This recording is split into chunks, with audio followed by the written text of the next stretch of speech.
కూడా ఇండియాలో ఉండి వాట్సాప్, మెసెంజర్, అరట్టై వంటి చాటింగ్ యాప్స్ని వాడుతున్నట్టయితే ఈ కొత్త అప్డేట్ అది కూడా గవర్నమెంట్ తెచ్చిందన్నమాట. సో దీనైతే తెలుసుకోవాల్సిందే. అదేంటంటే మీరు ఇన్ని రోజులు ఏంటంటే స్కామర్స్ మీ యొక్క అకౌంట్ నుంచి లింక్ డివైజెస్ చేసేసుకొని స్కామ్ చేసేసి అవకాశం ఉంది కదా. సో ఇప్పటి నుంచి అందుకని గవర్నమెంట్ ఒక అప్డేట్ అయితే తెచ్చింది. అదేంటంటే ఇప్పటి నుంచి మీరు ఎక్కడైనా లింక్ డివైజెస్లో లాగిన్ అయితే కనుక అది 6 hours ఆటోమేటిక్గా లాగౌట్ అయితే అయిపోతుంది.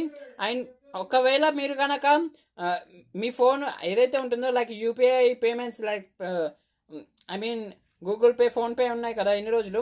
సో మీరు సిమ్ మీ ఫోన్ నుంచి తీసేస్తే ఏమవుతుంది, ఆటోమేటిక్గా లాగౌట్ అయ్యేది కదా. సో ఇప్పుడు వాట్సాప్లోని మెసేజెస్ కూడా అంతే అన్నమాట. ఒకవేళ మీరు మీ ఫోన్ నుంచి సిమ్ తీసేస్తే కనుక ఆటోమేటిక్గా లాగౌట్ అయితే అయిపోతుంది. సో కొత్తగా రిజిస్టర్ చేసుకోవాల్సి ఉంటుంది మీ సిమ్ని మళ్ళీ మీ ఫోన్లో వేసుకున్నాక. సో ఈ అప్డేట్ మీకు ఎలా అనిపిస్తుంది?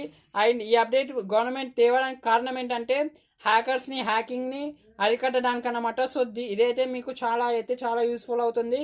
ఒకవేళ మీరు లింక్ డివైజెస్లో యూజ్ చేయాలనుకుంటే కనుక ప్రతి 6 hours మళ్ళీ రీలింకింగ్ అయితే చేసుకోవాల్సి ఉంటుంది. అండ్ ఇక చాలా అప్డేట్ అయితే వాట్సాప్ తేబోతుంది. సో ఇదైతే గవర్నమెంట్ అప్డేట్, వాట్సాప్ అప్డేట్ కాదు. అండ్ ఇక మనం నెక్స్ట్ వీడియోలో కలుసుకుందాం.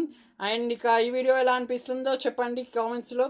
అండ్ ఇక welcome back to CRP studio. నేను మీ ఛానల్ రాజ్. ఇది మన ఛానల్ అన్నమాట. సో ఈ ఛానల్ని సబ్స్క్రైబ్ చేసి మనకైతే సపోర్ట్ చేయండి. అలాగే ఈ వీడియోని మీ ఫ్రెండ్స్ అండ్ ఫ్యామిలీకి షేర్ చేయండి.